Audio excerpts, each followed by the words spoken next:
દેશની સરહદ પર સર્જાયેલ તંગદિલીને કારણે કલોલ પોલીસ પણ એક્ટિવ બની ગઈ છે.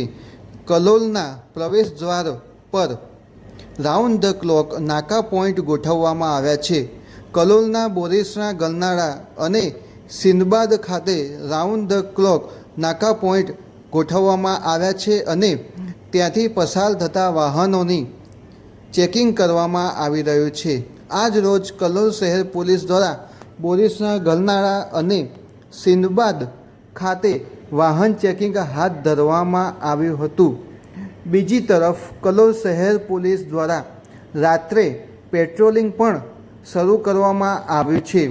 કલોલ શહેર પોલીસ દ્વારા સાયરન વગાડીને લોકોને સચેત કરીને સમગ્ર કલોલ શહેરમાં પેટ્રોલિંગ હાથ ધરવામાં આવ્યું છે. પોલીસની કામગીરીમાં સાથ સહકાર આપવા માટેની પણ વિનંતી કરવામાં આવી છે. કલોલના લેટેસ્ટ ન્યૂઝ માટે અમારી યુટ્યુબ ચેનલને સબસ્ક્રાઈબ કરી લેશો.